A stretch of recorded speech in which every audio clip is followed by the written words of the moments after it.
let me introduce our next speaker. He is Brother Michael Obengo.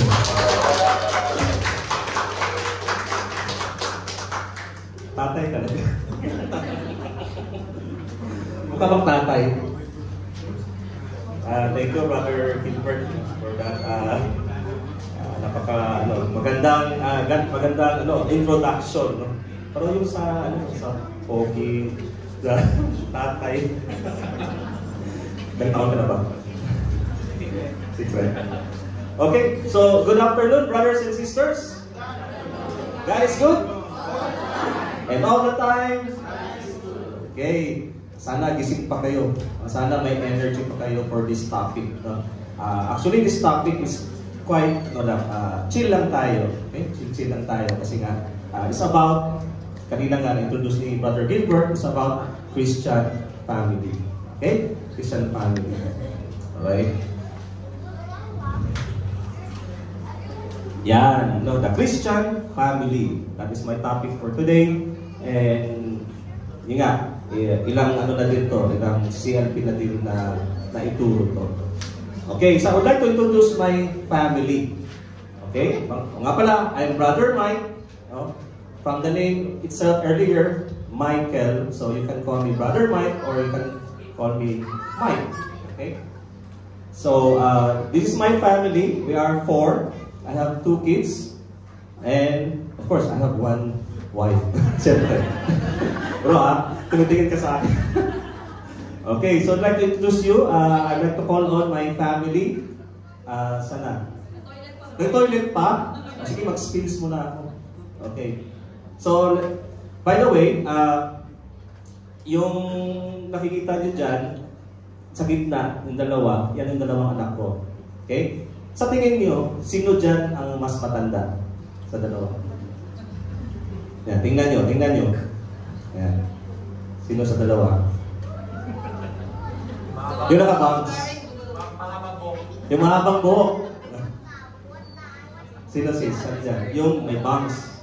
Okay. Si Rosso nga, ito nga, naging ganun. Kasi nga, actually, yung youngest ko is, napata niya, 10 years old. Okay? Tawagin ko nga. Tingnan kayo dito. 11 pala. Okay. 11 or 10. Halika kayo tatlo. Yan, ito yung family ko. Yan. Okay, I'd like to introduce you, Nigella. Yan, say hi. Hi. Ito naman si Hannah.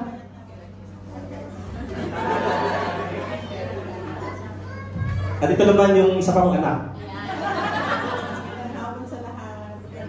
Si Siska. Okay? Wife ko. Yan lang.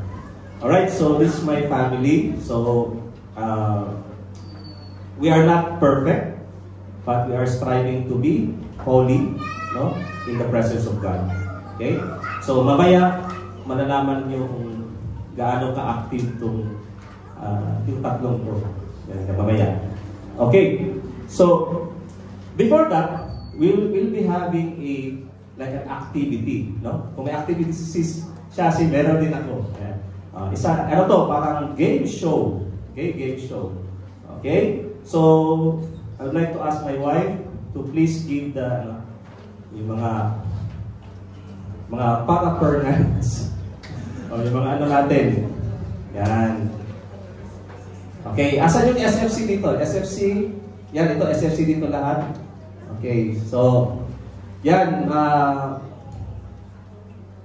yung binibigay ni Sis Kat ngayon ay, yan siya, parang multiple choices siya, no, for our activity. So, makikita nyo, siya, yung composed of members of the family. Okay, kasi yan ang topic natin ngayon, no, Christian family. Okay. Yan, naibigay na ba lahat? Okay na? Okay na. Alright, so hindi ko na sinali yung mga dating members. Alam na to eh. Okay, so the activity for today, or our game show for today, is entitled, Who is Most Likely To? Okay, who is most likely to? It's a family game. Okay, alam niyo ba yan? Kunwari, who is most likely to natutulog ng madaling araw?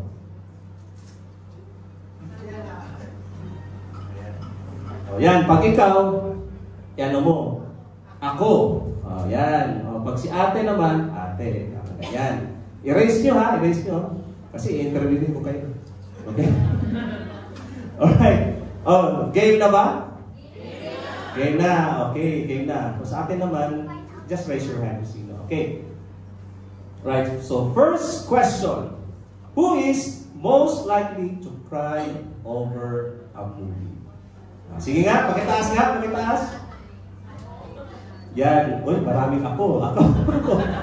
Yan, si Mrs. Bro, si Mrs. ba sigurado? Yan, ako, panganay. Ako. Yan, ako. Si nanay. Okay. Alright, so, bakit sis? Bakit ikaw? Emotional? Anong movie yung napapaiyak sa'yo? Inspiring stories. For example, Chico, yung dog story. Okay. Inspiring movies. Okay? Sa amin naman, ang madaling umiyak, sino? Kami ni Kat. It's either ako o si Kat. No? Lalo na yung movie, nung Korean movie na pinanood namin last time, yung When Life Gives Tangerine. Gives You Tangerine. Okay. So, it's a family movie. Okay? Sa Korean novela. Okay? So, iyak siya, iyak din ako. Kasabay kami. Okay, next question.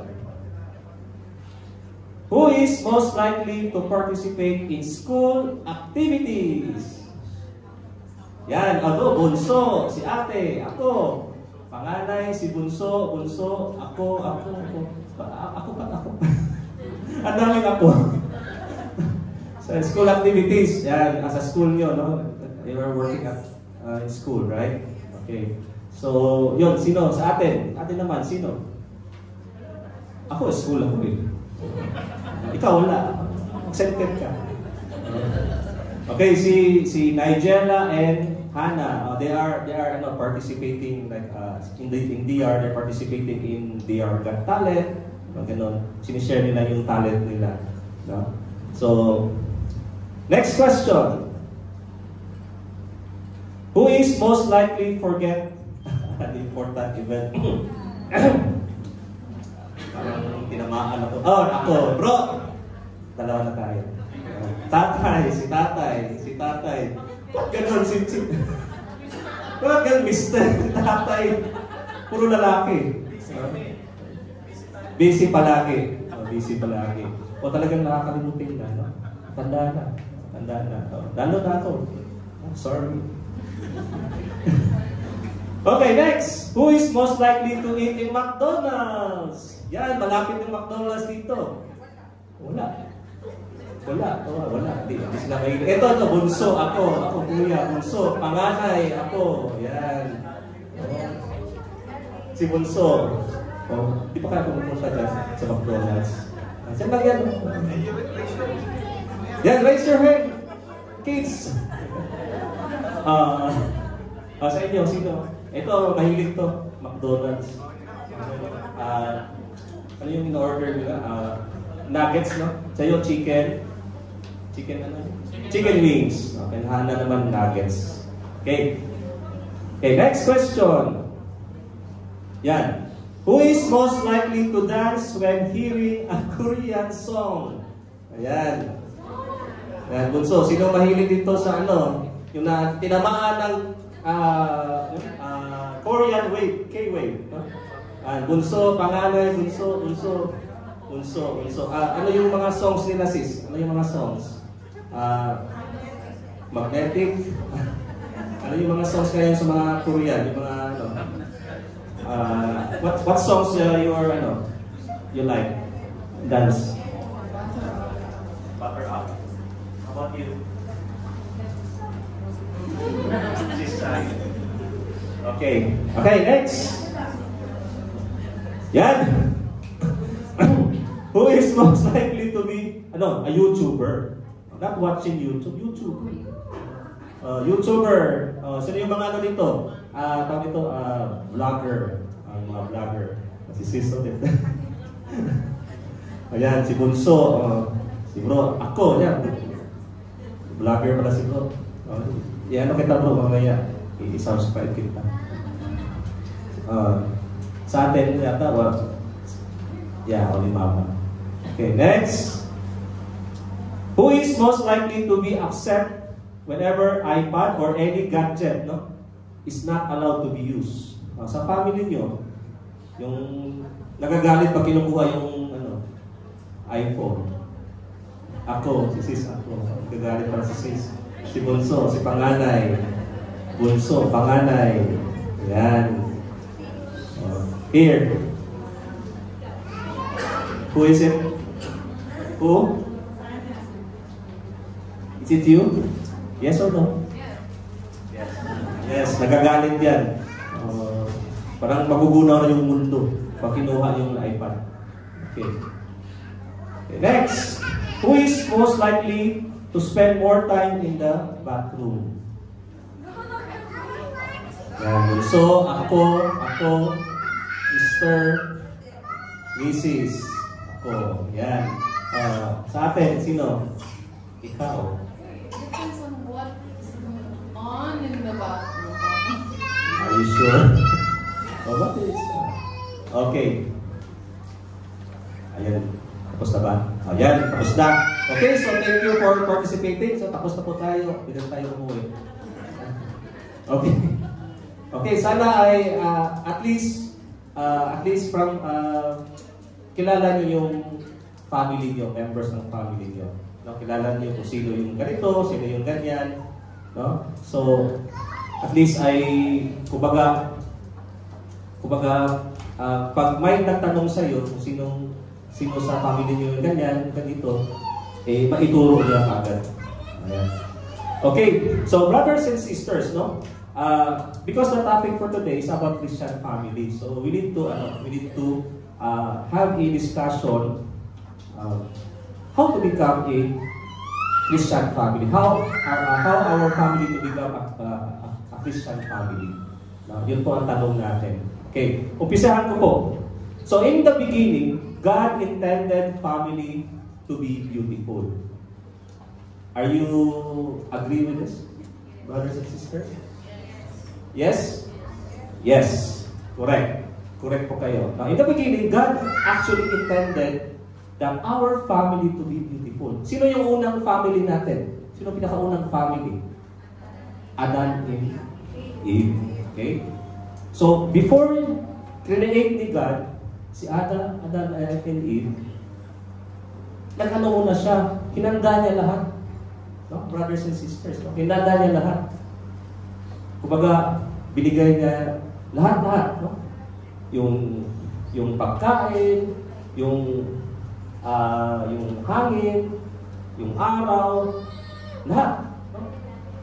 Lahat binild muna ni Jesus ni Lord bago niya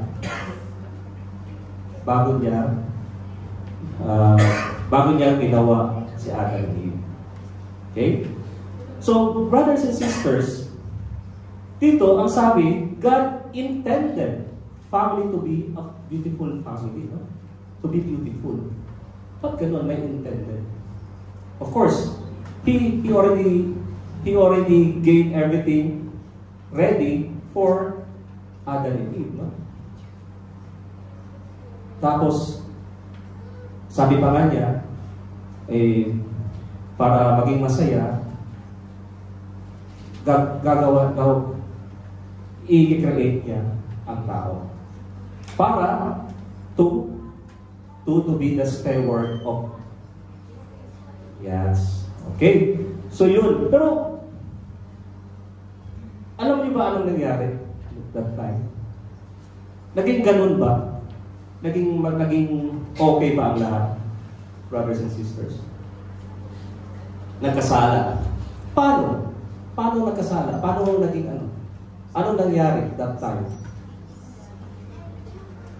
Eating the forbidden fruit. Okay. So yun ang first sin, no, nangyari during that time. Okay? So meaning to say, that time, the family itself is being tested and is being attacked. No? Attacked by Satan. No? In the form of what? Snake. No? So, inattack sila ni Satan that time. Tinukso. Tapos kumain nga ng forbidden fruit. Ang ganda na ng plano, ang ganda na ng ginawa ni Lord, di ba? Pero meron pa rin nangyayari. Ganon din tayo, no, mga brothers and sisters. Ganon din tayo. We have so many plans. God intended a beautiful life for us.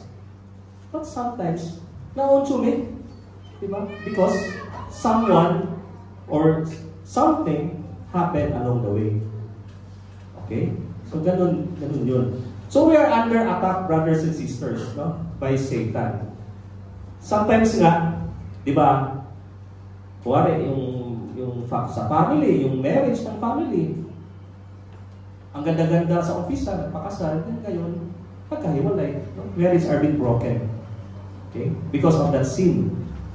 Okay? And then also, yung tradition natin as a family, nawawala na. No? Pagiging traditional family natin, nawawala na yun. No? Instead na yung mga anak natin, i-build up natin to praise God, to pray, wala na, binibigyan na natin ng gadget. Okay? Laro ka na doon, bahala ka na doon. Okay? It's replacing what supposed to be our responsibility, no? As a family. Then, meron din ngayon, yung divorce. Di ba? Divorce, I think only Philippines, the country Philippines na hindi pa nag-agree sa divorce. Okay, but it's soon to be, no? Kasi nasa Senate na yata. Okay, brothers and sisters. Sana ipag-pray natin, huwag itong mangyari. No? Itong mga ito sa ating buhay o sa ating bansang Pilipinas. Sabi nga dito, if it is displeasing to you to serve the Lord, choose today whom you will serve, the gods your ancestors served beyond the river of the gods of the Amorites, in whose country you are dwelling. As for me, my household will serve the Lord. So ito yung command ng ating Panginoon. We must choose, or we must serve the Lord our God. As a household. Meaning household as a family. Okay? So the family is imperfect, yet beautiful gift from God. Naniniwala kayo dyan? Yes. Bakit? Bakit? Bakit kaya? Okay. Sabi nga dito, from Pope Francis, I thank God that many families which are far from considering themselves perfect, live in love, fulfill their calling, and keep moving forward, even if they fall many times along the way. The Synod's reflection show us that there is no stereotype of the ideal family, but rather a challenging mosaic made up of many different realities with all joys, hopes, and problems. So, very clear dito. Pope Francis says, family is imperfect, no, brothers and sisters. Nagkakaroon din tayong problema sa pamilya. No? Si Bunso, pasaway, si Panganay, pasaway din. Tapos may mga hindi pagkakaunawaan sa family ang nangyayari. Okay? But although ganun tayo sa family, nag-aaway, nagbabangayan, but sabi na rin for Francis dito, but with all of that, we are dwelling it with joys, no? With our joy, hopes, and we are solving our problems. Okay? Of course, hindi ito mangyayari kung hindi tayo maghihingi ng gabay ng ating Panginoon. Okay? So we are not imperfect, but it is a beautiful gift from God. So kahit hindi tayo perfect, kahit ang daming mga atake sa buhay natin, ang daming mga problema, but God has always a plan for us. God has a plan for our family. Okay? So huwag kayong mawalan ng pag-asa. Kahit ganun nangyayari sa atin, kahit tayo ay malungkot, kahit hindi yung mga dreams natin, hindi natin nararating, kahit nag-aaway, ang mag-asawa at ang husband or ang spouses sa family nyo, sa buhay nyo, within brothers and sisters within the family, kahit sa kahirapan, but always remember that God has a plan for the family. So ano-ano yun?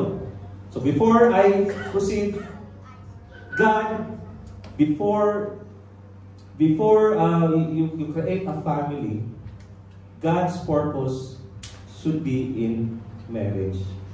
Okay? Kaya nga nagbuo ng pamilya eh. Diba? Kagaya kami ni Kat. We see each other sa college, no, in our college time. Naniniwala ba kayo sa love at first sight? Yes or no? Yes. So yun ang nangyari sa amin ni Kat. Okay? Hindi siya na-love at first sight ako.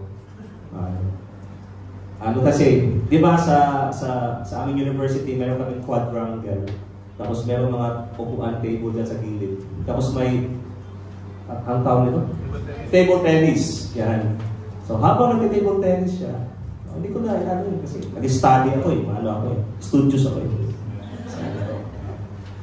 So bigla na lang may pupuntang bola. Puting bola sa akin na ano talaga sa ako. Sure, totoo to. Nahit talaga yung pa ako. So, tapos kasama ko yung mga barkada ko. Ginawa ko yun. Tapos doon siya.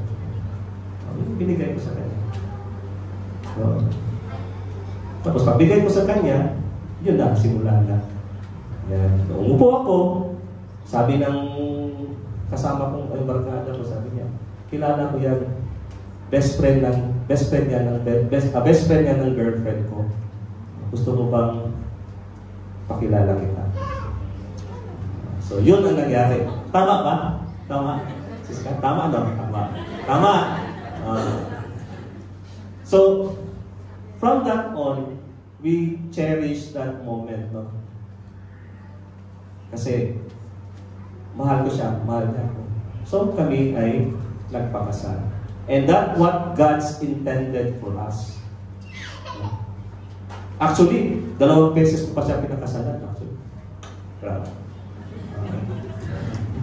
First sa civil, then nung kami ay nagka-pera na, nakaraos din, the next year, nagpakasal kami sa simbahan. Sa yun ang simbahan, sa likod niya.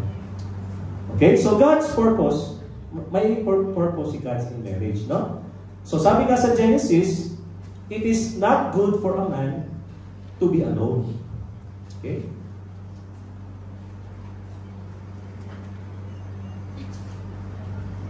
Tama? It's not good for a man to be alone. Okay?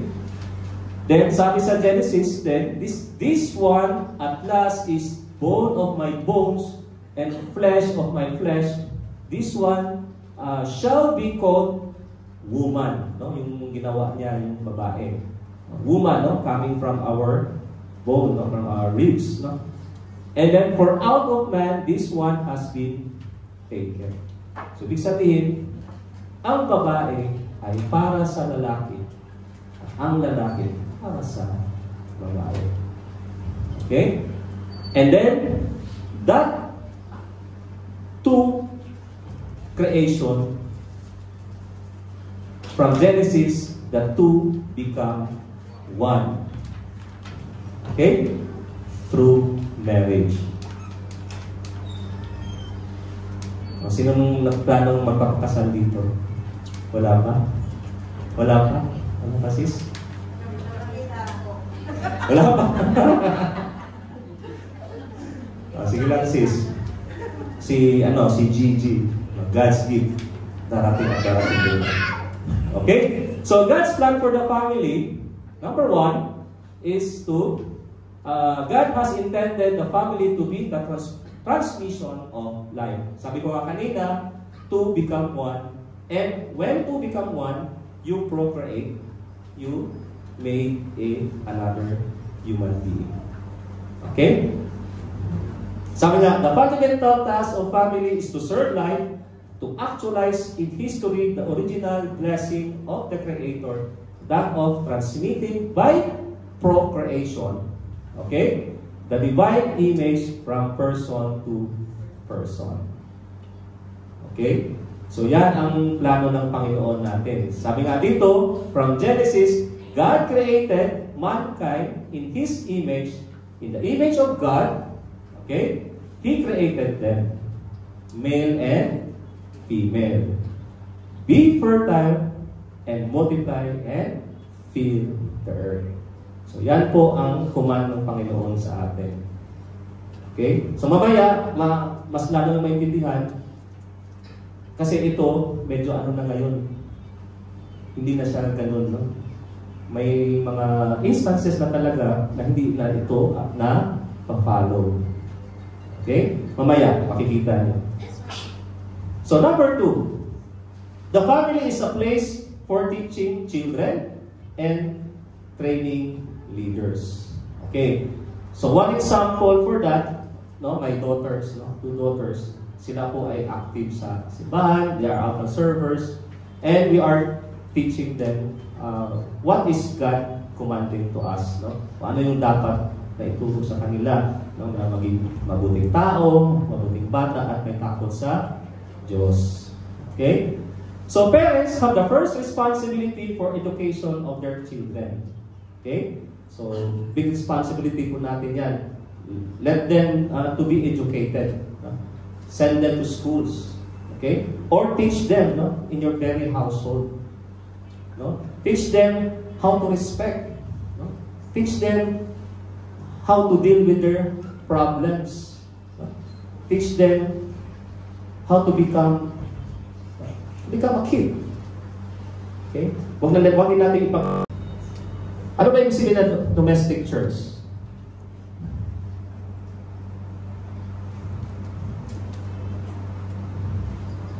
Di ba, ang church is people, right? People.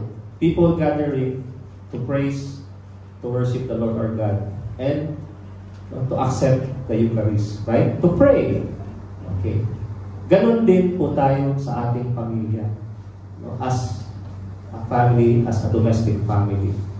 So from inside, from our household, turuan na po natin ang ating anak, how to pray, no? How to accept Jesus. Ganon din ang si husband at si wife. No? Maging din tayo, prayerful, and learn to accept our wife or our spouses. Okay? So, sabi nga dito, parents, especially for the fathers, are to be the priests in their families. So tayo, sino yung tatay dito? Ayan, sila bro. Okay. So, it's our responsibility, no, to teach our children how to pray or to lead the prayer and to bring our family to the church to be prayerful. Okay? Kasi sabi nga, we are the priests in our family. Okay? And they present God to their family. Okay? Present God to the family. Introduce God. Kasi mula pa lang, introduce God. Introduce Jesus, what Jesus did. And why Jesus died on the cross. And why He was resurrected and go to heaven. No? Ganun po. Then, sabi nga, lahat ng mga ito, lahat ng mga pagtuturo, keep repeating them to your children. No? Lahat yan, yung pag-pray, lahat. Recite them when you are at home and when you are away, when you lie down, and when you get up, bind them on your arm as a sign, and let them be as a pendant on your forehead. Write them on the doorposts of your houses and in your gates. Okay? So, sa atin po yan, sa ating responsibility po natin as a father, as a parents, to teach our children. Keep reminding them all the time. Okay? Turuan po natin sila, especially how to pray. Then, they present their family to God. Turuan po natin din paano nila i-present yung family to God. No? By what? Serving God. Okay? Serving God. No? Like ang ginagawa namin, example, ang aming dalawang anak, they are altar servers, they are serving the church. Sikat naman sa choir, singer. Ako naman, hindi ako singer. Ano lang. Kahit makikita niyo ako. Diba? Kahit saan, makikita niyo. Okay. So sabi nga nito, the gospel is transmitted and radiates in the family. Okay? The gospel should radiate to us and transmit to us in the family. And it is all the members to organize and to evangelize and to be evangelized. Okay? Kung ano pong nare-receive natin ng mga gospel galing kay Lord sa ating pamilya, huwag din po natin sarilinin. No? Let us also share it to others and evangelize other people. Kagaya ginagawa namin ngayon dito sa CLP. No? We are evangelizing. We are spreading the good news to you. Okay? Then, the parents not only communicate the gospel to their children, but also receive back the same gospel and love when their children learn and put it into practice the Word of God. Okay? Binigyan ako ng 10 minutes. Bilisan ko daw. Yan. As such, family becomes the evangelizer of many other families and of neighborhood of which it forms part. Okay? So yun po. Kailangan maging evangelizers din po tayo as a family. But God's plan for families, ano nangyari? Sometimes, or most of the time, not happening. Bakit kaya? Why not? Sa tingin nyo, why not? Lahat ito, no? Ang ganda ng plano ni Lord. No? Nabanggit ko, no? Ba't hindi ito hindi ito siya sa katuparan. Sorry, Bisaya kasi. Okay. Bakit kaya? Because God is not the center. Sis? Because God is not the center. Because God is not in the center of the family. Okay. Ano pa? Ano pa kaya? Sa tingin nyo? He has a better plan. Okay? Ano pa? Wala na? Okay.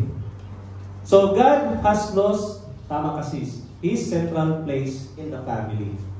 Yeah, tama kasis. Nawawala na si Lord sa ating pamilya. Okay. Parents no longer bring up their children in the discipline and instruction of the Lord. Okay? Hindi na natin tinuturuan yung mga anak natin. Binibigyan na lang natin ng cellphone para tumahimik. Binibigyan na lang natin ng kung ano-ano. Para lang maano na. Sorry ha. I know it's reality. No? Kahit ako, ganun ako eh. Binibigyan ko din ng si Hana. Gano'n ko din. Konsipli ko din. Pero, kaya nga, tapos yung mga discipline, no? hindi natin na disiplina yung mga bata na ngayon. They are different, no? They are in a different age na. So, iba na.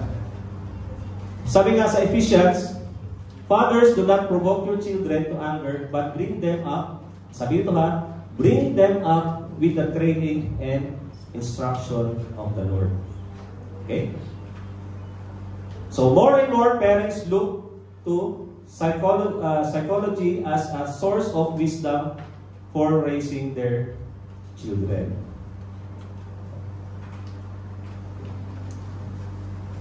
Ito yung pinaka-favorite ko. Sabi nga, sa family din, as a husband and wife, husbands and wives do not follow God's order for them. Isa din to ng hindrance. Why that's not happening the God's plan. Okay? Hindi na sinusunod yung yung God's order. Okay? Ano yung God's order? No? Sabi nga ni sis, love your neighbor.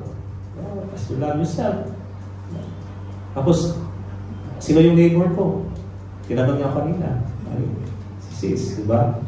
Minsan, hindi ko na siya, hindi mo na siya naging love. Inaaway mo na siya.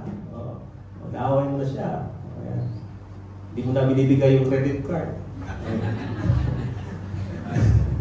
Hindi na, wala na credit card. Then, sometimes stress on materialism and easy life. No? Kumukuha tayo ng lakas sa materialism. Makabili po talaga ng mall, pila ko ng Louis Vuitton. Stress ako eh.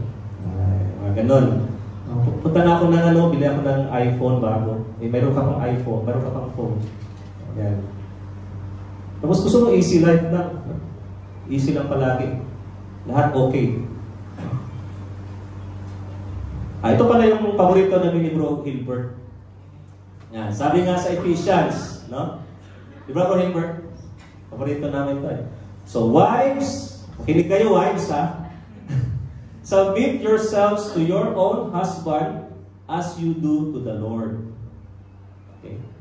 Parang tumahimik.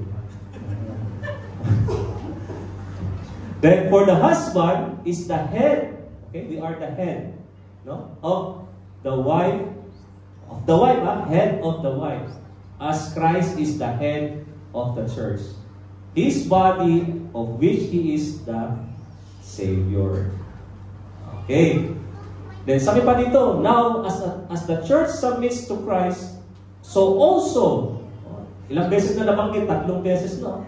Wives should submit to their husbands in everything. Wives kayo tapat lang yun. So husbands, ito naman yung sa husband. Favorite is love your wives, si Bro Plus. Dapat lang, susunod kami.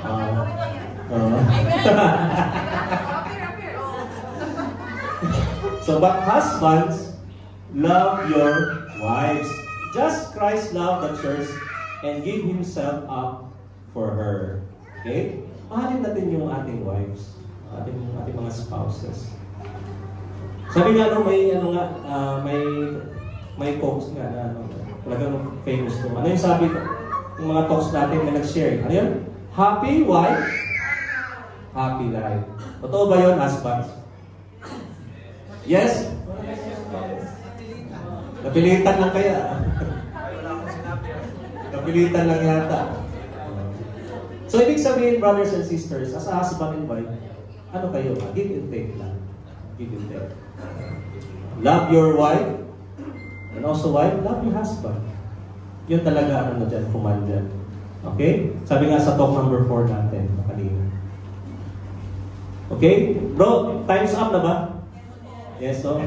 Kasi many of his responsibilities have been taken over the other groups in society. Okay? Sometimes na pupunta na tayo sa ibang organizations, no? Not the church. And modern recreation facilities allow legal interaction among family members, no? Example lang, no? Pag natin, yung as a family, no, ngayon hindi na tayo we cannot eat together na, no? During dinner or during lunch, no? Because there are too many modern recreation, no? Na pwede pumalit doon. Instead nakakain sa bahay, as a family, pupunta sa ibang lugar. No? Si daughter pupunta doon sa video games. Si wife pupunta doon sa nood ng sine. Si husband naman laging sa YouTube. Ganun. So the family itself losing its importance, no, brothers and sisters. And the family has become dispensable na. Pwede lang palitan. Pwede ko lang palitan si husband ng iPad. iPad na lang ako, bahala ka dyan. matulog ka sa labas. Ganun. Okay? So the culture of busyness, the pace of modern life has become fast. This has made it difficult for lasting relationships to develop. Okay. Now, the traditional family has become dispensable, as I have said earlier, and the throw-away culture is evident. So, nakikita niyo sa picture. Ano yung nakikita niyo sa picture? Yung first picture, ano nangyayari? Sa baba. Yung bata, yung daughter. Nag-aaway. Yung husband and wife. Pag nag-aaway kayo, yung anak natin na-apektuhan. Okay? Then, yung sa taas. Oh, yan. Wala akong against sa, sa LBG. Basta na yun. Wala akong against doon. But ngayon, no, this is rampant now. This is not what God's intended to us. Okay? And then, yung dito, ganun din, no? Dalawang lalaki, no? Getting married, no? Okay? And then, yung last, yun ang pinaka-ano? Abortion. Yung abortion, no? Naging rampant na sa ating sa mundo ito. Okay? But the family, for that, no? For that, everything of that, no? Hindi siya nangyayari because the family is under attack by evil forces. Naniniwala ba kayo dyan?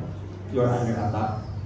Is there anything na pumipigil sa inyo dito? May instances pa na bago kayo pumunta dito sa CLP na hindi kayo makapunta, parang hinaharang kayo. Meron, di ba? Meron at meron yan. Haharangin kayo.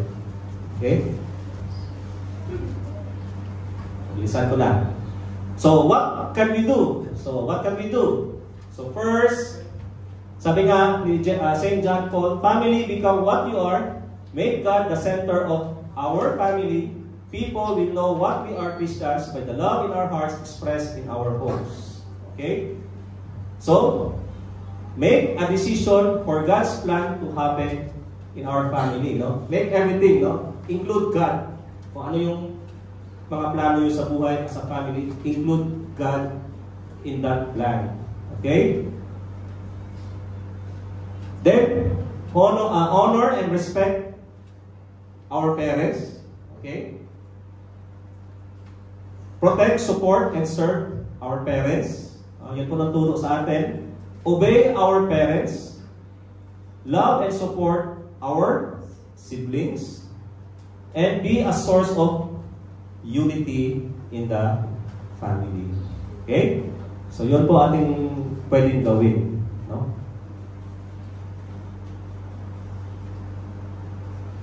And eat together. Okay? Eat together. Yan po isa sa mga advice. Guys. Pray together. Sabi nga, if the family prays together, stays together. Okay. And love one another. Okay. Then learn more about God's plan, no, for your family. Okay. Like what we are doing, no, as a family, we're always praying to God, no, guidance whenever we have a plan, no, to our family. Okay, so hindi ko na patagalin pa. I'd like to call on my sharers, no, for today. My two daughters. So start tayo muna kay Hannah. Okay? Okay, Hannah. Come. Ay, mag-share po siya.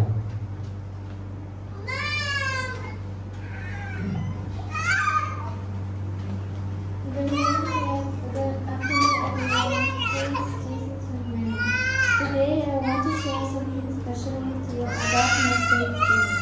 Something important happened to me last year on April 5th. That day was my 10th birthday, which was really exciting, but something even more special happened. I received my first communion. Before this, I didn't really understand what it meant.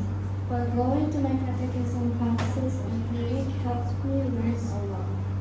In these classes, I learned that communion is a big part of my Catholic faith, and it's not just something we do. It's a really important part of my spiritual life.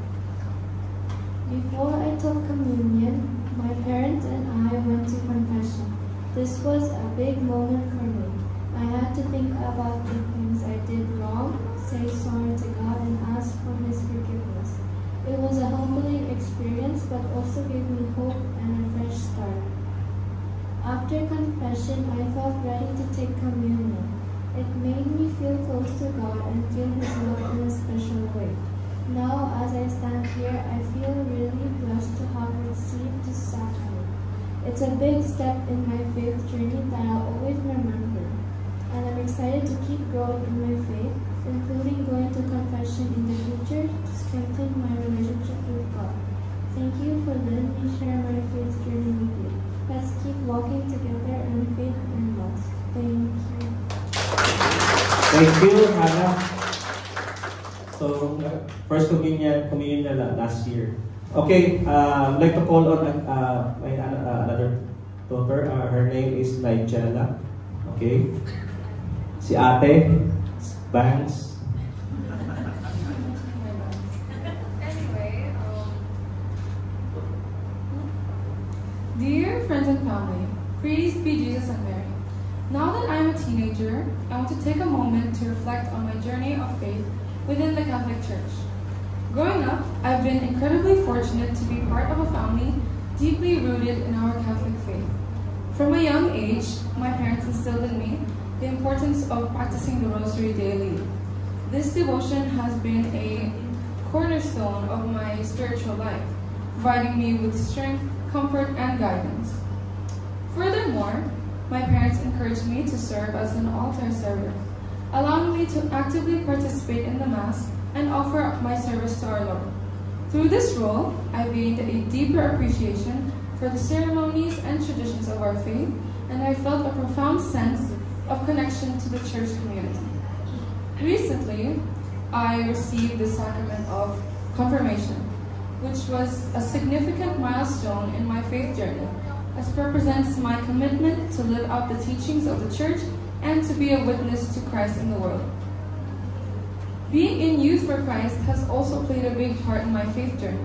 I'm currently serving in the music ministry of Youth for Christ, which allows me and my bandmates to praise and worship the Lord, as well as showcase the talent that He has given us.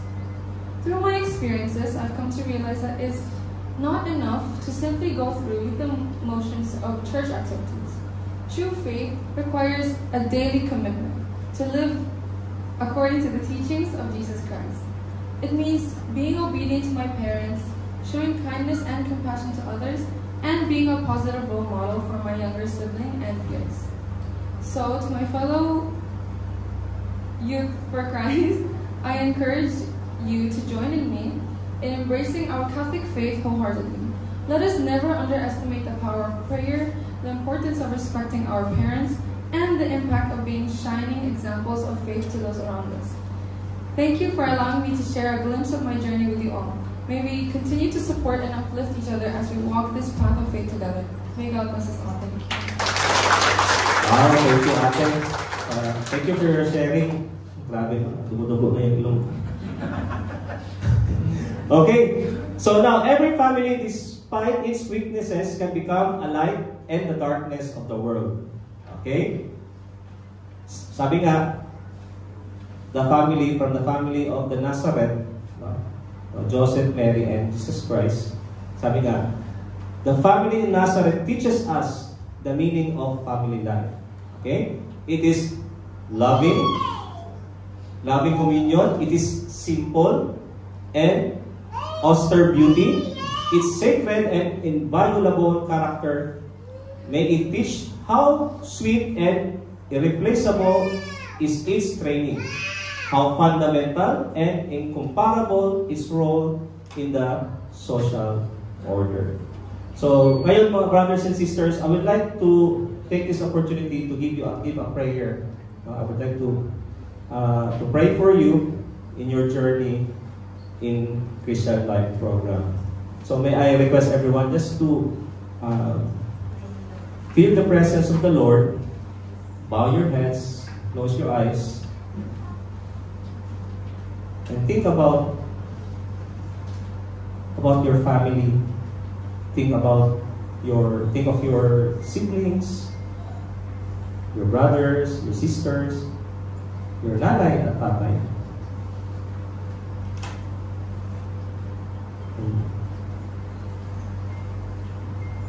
In the name of the Father, the Son, and the Holy Spirit. Jesus, Mary, and Joseph, in you we contemplate the splendor of true love.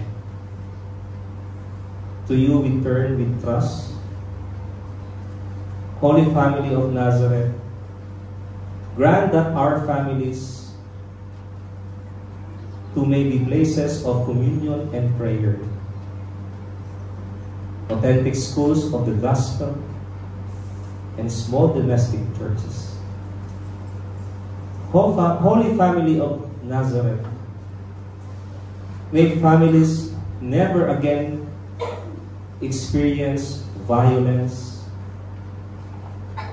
rejection, and division. May all who have been hurt or scandalized receive ready comfort and healing. Holy Family of Nazareth, make us once more mindful of our sacredness and inviolability of the family and its beauty in God's love. Jesus, Mary, and Joseph, graciously hear our prayer. Amen. In the name of the Father, the Son, and the Holy Spirit. Amen.